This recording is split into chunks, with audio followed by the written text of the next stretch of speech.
Addiction is a convenient lie. It's the story you tell yourself when you don't want to face what's actually happening. Because calling something an addiction means it has power over you. Means you're a victim of biology, brain chemistry, dopamine loops. Means you get to surrender with dignity instead of admitting the truth. You don't have a system. The people you think are addicted aren't controlled by their substance or behavior. They're controlled by chaos, by the absence of structure, by living in a reality where every moment is a negotiation between what they should do and what they want to do. And negotiations always favor the want.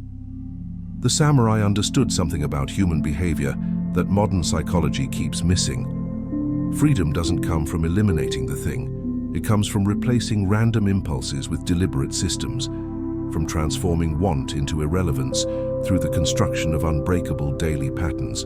Think about someone you know who used to struggle with something, alcohol, food, screens, gambling, whatever, and now they don't. Not because they went to rehab, not because they hit rock bottom. They just stopped. And when you ask them how, they shrug. Say it wasn't that hard. Say they just structured their life differently. That person discovered what you're about to learn. And once you see it, you'll realize you were never addicted to anything. You were just living without architecture. Before I show you exactly how this works, subscribe to the channel, like the video, and comment. What pattern keeps pulling you back even after you've quit it multiple times? The story I'm about to tell you happened to Vincent. He was 42 years old, construction foreman for a mid-sized commercial contractor in Phoenix. 20 years in the industry. Ran crews of 8 to 15 guys depending on the project. Responsible for keeping sites on schedule, under budget, meeting code. Good at his job. Respected by the guys who worked under him. Trusted by the general contractors who hired him. But Vincent had one problem that was destroying everything. He couldn't stop drinking. Not the dramatic kind. Not bottles hidden in desk drawers or morning vodka. Just beer. Every single night. 4, 5, 6 beers starting around 7 p.m. and continuing until he passed out around midnight. Wake up foggy. Function adequately during the day. Repeat. 7 days a week. 52 weeks a year. He'd quit dozens of times. January 1st promises. Post-physical promises. This is it promises after his wife threatened to leave. He'd make it 5 days, maybe 10. Then Thursday would arrive. That specific Thursday heaviness. The week wearing him down. The job stress accumulating. And he'd think just one. Just tonight. I've been good. I deserve it. 1 became 4. 4 became his baseline again. And he'd wake up Friday morning knowing he'd failed. Again, for the 47th time. Or the 103rd. He'd stopped counting. Vincent's marriage was dying, not from fights, from distance. His wife Katie had given up trying to connect with someone who was mentally checked out every evening. Their kids, 12 and 9, had learned not to ask Dad for help with homework after 7 p.m. because he'd be incoherent by 8. His crew at work didn't know about the drinking, but they knew he looked like hell most mornings. Knew his focus wasn't what it used to be. The collapse came on a Tuesday in August. Vincent was on site at a medical complex renovation, HVAC installation, critical path work. His lead guy came to him mid-morning with a problem. The engineers had screwed up the ductwork specs. Everything they'd installed over 3 days was wrong. Had to be ripped out and redone. Would blow the schedule by a week. Cost overruns in the 6 figures. Vincent's job was to handle this. Call the engineer. Call the GC. Negotiate who eats the cost. Document everything for the inevitable dispute. Standard crisis management. But Vincent's brain wouldn't work. The hangover from 6 beers the night before had left him mentally slow, reactive, unable to think 3 moves ahead. He made calls, said things that sounded right in the moment but created problems later. Agreed to things he shouldn't have agreed to. By the end of the day, he'd maneuvered his company into taking full responsibility for something that wasn't their fault. His boss called him that evening. Didn't yell. Just said quietly, "Vincent, I don't know what's going on with you, but that mess today cost us $180,000, and I need to know if you're still capable of doing this job." Vincent sat in his truck in the parking lot, engine off, Phoenix heat pressing through the windows, and he knew the answer. He wasn't capable, not because he lacked skill, because his brain was compromised every single morning by what he'd done to it the night before. And every night he told himself, tomorrow I'll quit. Tomorrow I'll be clear-headed. Tomorrow I'll be better. Tomorrow never came, because tomorrow was built on the same missing foundation as today. That night, Vincent did something he'd never done before. Instead of opening a beer, he went to a bookstore, asked for anything about samurai discipline. The clerk handed him a translation of texts on warrior training methods. Vincent bought it, went home, told Katie he wasn't drinking tonight, and started reading. One passage made him set the book down. The warrior does not fight the enemy of impulse. The warrior builds the castle of Guji, continuous practice, so strong that the enemy cannot enter. The untrained man battles his desires daily. The trained man has no battles because desire arrives at a gate that is always closed. Vincent read it 7 times, and something clicked. He'd been fighting his desire to drink every single day, waking up determined not to drink, white-knuckling through evening cravings, winning or losing each night as an independent battle, and he was exhausted. You can't win a daily war forever. Eventually, you lose, and one loss erases 100 victories. But what if the samurai were right? What if the solution wasn't fighting the desire, but building a system so solid that the desire became irrelevant? Not because you suppressed it, because you'd constructed daily patterns that left no space for negotiation. Vincent kept reading, found the Japanese concept of tenouchi, the empty hand. In swordsmanship, it referred to the space between gripping and releasing. But in broader warrior philosophy, it meant this: the hand that is already full cannot grasp the temptation. If your evening is already occupied with deliberate practice, there's nowhere for the beer to fit. That's when Vincent understood his fundamental mistake. He'd been trying to remove drinking from his life, but life is time and time is space. When you remove something, you create a void, and voids fill themselves with whatever's closest, usually the exact thing you removed. The samurai didn't remove, they replaced. They filled every hour with deliberate practice so completely that impulse had no entry point. Vincent made a decision that felt almost absurd in its simplicity.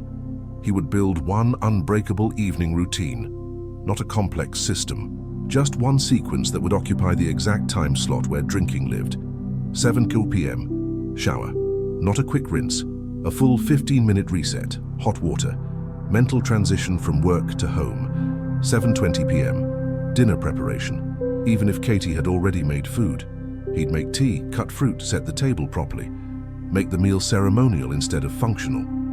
7:45 p.m, sit with his kids, no TV, no phones, just conversation. Ask them 3 questions about their day. Actually listen. 8:15 p.m, 30 minutes of reading, not work stuff, history, philosophy, something that required focus. 8:45 p.m, evening reflection, 5 minutes with a notebook. What went well today? What went wrong? One thing to do better tomorrow. 9 p.m, lights out, non-negotiable. The entire sequence was designed to do one thing: eliminate empty space. Remove gaps where his mind could insert the thought, a beer would be nice right now. If every minute from 7 to 9 p.m. was occupied with specific, deliberate action, there was no room for negotiation. Day 1. Vincent came home, walked past the refrigerator where the beer used to be, went straight upstairs. Shower. His mind immediately attacked. This is stupid. Just have one beer after the shower, you can still do the routine. He noticed the thought, kept showering, dried off. Downstairs. 7:20. Started boiling water for tea even though Katie had already made chicken. She looked confused. What are you doing? Making tea. Why? Because it's 7:20. She didn't push. Let him have his weird ritual. Vincent cut an apple into precise slices, arranged them on a plate, put everything on the table. His daughter asked, "Why is Dad acting weird?" Katie shushed her. 7:45. Vincent sat with his kids, turned off the TV they'd been watching. His son protested. Vincent said, "Tell me 3 things that happened at school today." "Dad, we're watching something." "Not anymore, tell me." The kids sulked for 2 minutes, then started talking. Vincent listened, actually listened, not the half-present listening he'd done for years while mentally checked out. Full attention. He noticed details. His son was stressed about a math test. His daughter was being excluded by a friend group. How had he missed these things? Because he'd been drunk every night for 8 years. That's how. 8:15. Reading. Vincent opened a book about World War II he'd bought 3 years ago and never started. Read for 30 minutes. His mind wandered constantly. Just pause and have a beer. You can finish reading after. He noticed the thought. Kept reading. The craving peaked around 8:30, then started to subside. 8:45. Notebook. 3 sentences. Made it through day 1. Mind tried to negotiate 17 times. System held. 9 crew. Lights out. Vincent lay in bed. His body felt strange, not tired enough, too alert. The beer had been sedating him for so long that normal sleep felt unfamiliar. He lay there for 90 minutes before sleep came. But it came. Day 2. Same sequence. Mind attacked harder. You proved you could do it. You don't need to prove it again. Have a beer tonight. Start the routine fresh tomorrow. Vincent showed. Made tea. Sat with his kids. Read. Wrote. Slept. This is Guji. Continuous practice. The samurai didn't practice discipline as a series of daily victories over temptation. They practiced discipline as architecture, as unchanging routine that removed choice entirely. The routine executed itself.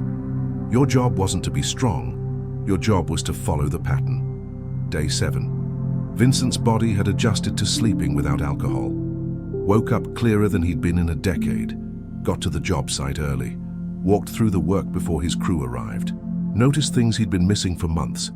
Errors, inefficiencies, opportunities. His lead guy arrived. Boss, you're here early. Yeah. You seem different, more focused or something. Vincent didn't explain, didn't tell him about the routine, about Guji, about the samurai texts. Just said, had a good week. Week 2. The routine had solidified. 7-hour shower, 7:20 tea, 7:45 kids, 8:15 reading, 8:45 reflection, 9 hours sleep, no variations, no negotiations. The pattern had become stronger than the desire. Not because Vincent had superior willpower, because there was no space for the desire to exist. Every minute was full. His wife noticed. Not the absence of drinking, she'd seen him quit too many times to celebrate early, but the presence of something else.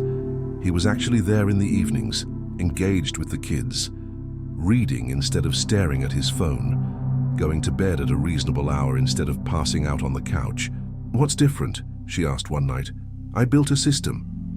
What kind of system? One that doesn't have room for what I was doing before. Katie looked at him carefully. Are you in AA or something? No, I just structured my time differently. She didn't understand. Most people wouldn't. They think beating addiction requires therapy, support groups, spiritual awakening. Sometimes it just requires removing empty space, filling your life so completely with deliberate pattern that chaos has nowhere to live. Month 2. Vincent was running his sights better than he had in 5 years, clear-headed, decisive, anticipating problems before they arrived. His boss noticed, pulled him aside after a successful project closeout. Whatever you're doing, keep doing it. You're back to the Vincent I hired 8 years ago. Vincent knew what he meant. The pre-drinking Vincent. The sharp one. That person had been buried under years of nightly beer until the system had excavated him again. But month 2 also brought the first real test. Major problem at the medical complex site. Electrical contractor had run conduit through a structural beam. Engineer was threatening to red tag the whole floor. General contractor was screaming about schedule delays. Everyone pointing fingers. Old Vincent would have gone home and drowned it in 6 beers. Would have told himself he deserved to drink after a day that stressful. Would have negotiated with himself. Just tonight, because this is exceptional. New Vincent went home. 7 Sao. Shower. His mind was loud. This is different. This is actually stressful. The routine is for normal days. This is an emergency. You need a beer tonight. 7:20. Tea. Hands shaking slightly from residual stress. Mind still screaming. This is stupid. This is fake discipline. You're just following a schedule while ignoring reality. Real people drink when they're stressed. It's normal. It's human. 7:45. Sat with kids. His daughter looked at him. Dad, you okay? Rough day at work. Want to talk about it? He almost said no. Realized he'd never talked to his kids about work stress, always just medicated it away.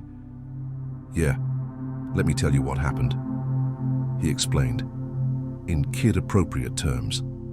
The problem, the pressure, the blame. His daughter listened, then said something that stopped him. But you'll figure it out, right? You always do. Pure faith from a 12-year-old who'd watched him function through hangovers for years, but apparently still believed in him.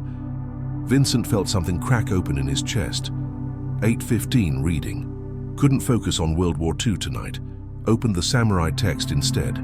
Found a passage about Fudoshin, immovable mind. The warrior's mind does not shift with circumstance. Storm or calm, battle or peace, the mind holds its position. This is not stubbornness, this is trained stability. The routine was training his stability. The crisis at work was just wind hitting a building. The building didn't move because it was properly built. Neither would he. 8:45 reflection. Worst day in months. Wanted to break routine more than any day so far. Didn't. System stronger than crisis. 9. Sleep came easier than expected. Next morning, Vincent solved the electrical problem. Called the engineer with a solution he'd thought of at 5 a.m. when his mind was clear instead of foggy. Problem resolved. Project back on track. Crisis over. His boss shook his hand. Nice work. Most guys would have crumbled under that pressure. Vincent had crumbled under less pressure 100 times before. The difference wasn't him. It was the system. The unbreakable evening pattern that kept his mind sharp instead of sedated. Month 5. Vincent looked back at 150 consecutive days of the routine. Not a single break, not a single beer, but more importantly, not a single negotiation. The pattern had become automatic. His body knew what happened at 70, at 7:20, at 7:45. The sequence executed itself. His crew started commenting on it. Boss, you're like clockwork now, always sharp, always on point. What changed? Vincent didn't know how to explain that what changed wasn't his skill. It was his architecture. The elimination of empty space where chaos used to live. But there was a cost. Vincent's brother came to visit. Showed up at 7:15 p.m. unannounced. Wanted to grab dinner. Vincent said no. What do you mean no? I'm only in town tonight. I have a routine. A routine? Vincent, I'm your brother. I drove 2 hours. We're getting dinner. I can't. I have things I have to do right now. His brother looked at him like he'd joined a cult. Got angry. Said Vincent had changed in a weird way. Said he was too rigid now. Said the old Vincent would have been flexible, would have prioritized family.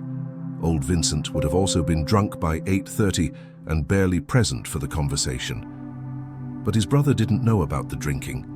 Didn't know about the years of being mentally absent, so to him this just looked like Vincent choosing a schedule over relationship.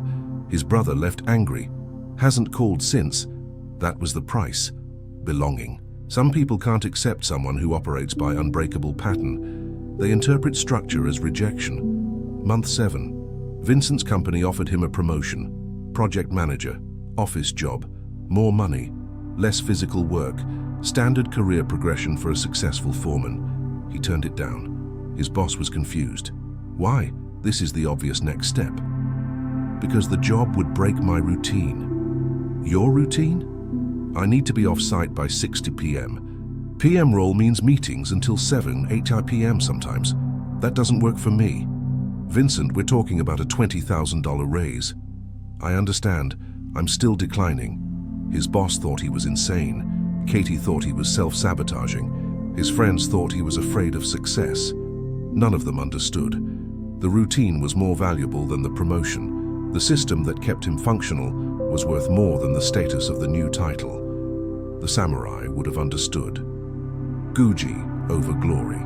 Continuous practice over recognition. The pattern that keeps you alive over the achievement that requires you to break it.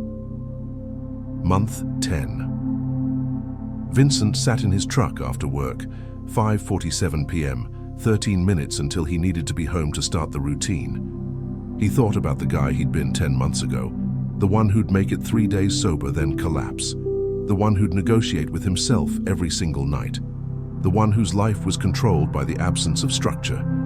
That person was gone, replaced by someone who didn't negotiate, didn't make exceptions, didn't adjust based on feelings or circumstances, just followed the pattern, day after day, without deviation. Because the pattern was the solution, not fighting the addiction, not suppressing the desire, just building architecture so solid that desire became irrelevant. His phone buzzed. Text from his lead guy. "Boss, some of us are grabbing beers at the bar on Van Buren. You should come." Old Vincent would have felt torn, wanted to go, made excuses why he couldn't, felt left out. New Vincent just texted back, "Thanks, but I have plans. See you tomorrow." No explanation, no apology, no negotiation. He had plans. The plans were the routine, and the routine was non-negotiable. Year 1. Vincent woke up on the 365th day of the pattern. 1 year of unbroken Gucci. Not a single night of drinking. Not because he'd fought the desire 365 times, because he'd built a system that eliminated the space where desire lived. His kids had changed, more open with him, more trusting. His daughter had started asking for his help with problems she used to hide. His son had asked him to coach his baseball team next season. Katie had stopped looking at him with that specific mixture of hope and skepticism that wives get when their husbands promise to change. She just looked at him now with trust, because he'd become trustworthy. His crew worked better because he led better. His projects came in on time because his mind was sharp. His career had plateaued in one sense. He'd refused the promotion, but deepened in another. He was becoming a master foreman, the guy other crews wanted to work for, the guy contractors requested specifically. The book on World War II sat finished on his shelf, along with 4 others he'd read during his 8:15 reading time. 12 months of 30 minutes a night adds up. His notebook had 365 entries, short reflections that tracked the transformation, not through big moments, but through small daily observations. You stop being someone who fights addiction and become someone who lives by pattern. When that happens, people will look at you and think, how does he have that kind of discipline? And the answer will be simple: he doesn't have discipline. He has Gucci, continuous practice, unbreakable routine, architecture that leaves no space for chaos. The question remains, are you ready for this level of transformation? Because it's not about quitting the thing, it's about building a system so solid that the thing has nowhere to fit, about filling your life with deliberate pattern so completely that empty space, where negotiations happen, where desires live, where you tell yourself just this once, ceases to exist. The samurai principle of Gucci won't free you from addiction by fighting it. It'll free you by making the fight irrelevant, by constructing daily practice so unbreakable that the substance or behavior simply can't enter. Not because you're strong enough to resist, because you've filled the time it would occupy with something else, something deliberate, something non-negotiable. And that's going to cost you flexibility, spontaneity, the ability to just go with it when something comes up.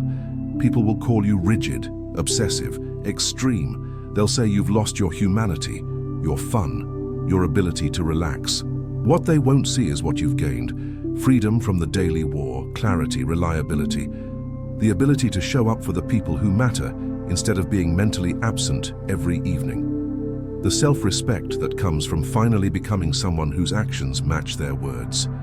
If this video changed your perspective on what addiction actually is, subscribe to the channel and activate the bell so you don't miss future content that will transform you. And tell me in the comments, what's the one unbreakable evening routine you'll build for the next 30 days? Not to quit something, but to fill the space where it lives. Remember, the warrior doesn't fight impulse. The warrior builds the castle so strong the enemy cannot enter. That's not willpower. That's architecture. If you've watched this far, thank you very much for your attention. See you in the next video.